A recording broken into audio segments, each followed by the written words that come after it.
আসসালামু আলাইকুম বন্ধুরা। আজকে আমরা আলোচনা করব গণপ্রজাতন্ত্রী বাংলাদেশ সংবিধানের অনুচ্ছেদ ২৬। অনুচ্ছেদ ২৬ তৃতীয় ভাগে রয়েছে এবং মৌলিক অধিকার, যে আমাদের মৌলিক অধিকারের বিষয়গুলো বলা হয়েছে সেগুলো অনুচ্ছেদ ২৬ থেকে শুরু হয়েছে। তাহলে আজকে মৌলিক অধিকারের যে প্রথম আর্টিকেল, অনুচ্ছেদ ২৬ আর্টিকেল 26, ওইটা আলোচনা করব। অনুচ্ছেদ ২৬-এর কথা হচ্ছে মৌলিক অধিকারের সহিত অসামঞ্জস্য আইন বাতিল। এখন ২৬-এর একটু বিস্তারিত পড়ি।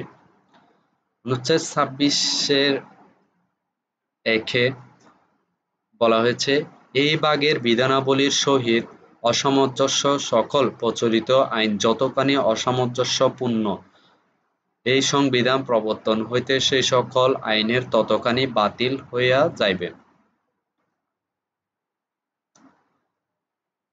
অর্থাৎ ২৬-এর ১-এ বলা হয়েছে, এই ভাগের বিধানাবলী সহিত অসামঞ্জস্য সকল প্রচলিত, অর্থাৎ যে মৌলিক অধিকার ২৬ নম্বর আর্টিকেল প্রবর্তন হওয়ার পর যে মৌলিক অধিকারের বিরুদ্ধে যে সমস্ত আইন থাকবে, অর্থাৎ অসামঞ্জস্য হবে প্রচলিত আইন, যতখানি অসামঞ্জস্য হবে ততখানি আইন বাতিল হবে, তাহলে ২৬-এর ২-এ কি বলা হয়েছে? ২৬-এর ২ হলো, রাষ্ট্র এই ভাগের কোন বিধানের সহিত অসামঞ্জস্য কোন আইন প্রণয়ন করিবে না এবং অনুরূপ কোন আইন প্রণীত হইলে তাহা এই ভাগের কোন বিধানের সহিত যতখানি অসামঞ্জস্যপূর্ণ ততখানি বাতিল হইয়া যাইবে।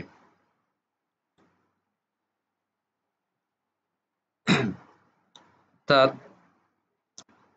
প্রথমে বলা হয়েছে যে ২৬-এর ১-এ বলা হয়েছে যে প্রচলিত আইন, এই ২৬ অর্থাৎ মৌলিক অধিকার এর অসামঞ্জস্যপূর্ণ যতখানি প্রচলিত আইন থাকবে, যে প্রচলিত আইন থাকবে ততখানি বাতিল হয়ে যাবে। এবং ২-এ বলা হয়েছে, রাষ্ট্র অর্থাৎ এর পরবর্তীতে, এখন তো যতগুলো আইন ছিল এর আগের অনেকগুলো আইন আসছে না, এগুলোর কথা বলা হচ্ছে, এবং পরবর্তীতে যতগুলো আইন রাষ্ট্র তৈরি করবে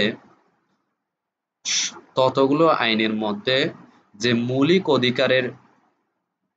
অধিকারের বিষয়টি বলা হয়েছে, মৌলিক অধিকারের সাথে অসামঞ্জস্যপূর্ণ হয় এমন কোনো আইন রাষ্ট্র তৈরি করবে না। আর যদি তৈরি করে তাহলে যতটুকু অসামঞ্জস্যপূর্ণ হবে ততখানি বাতিল হইয়া যাইবে। আশা করি বুঝতে পারছেন।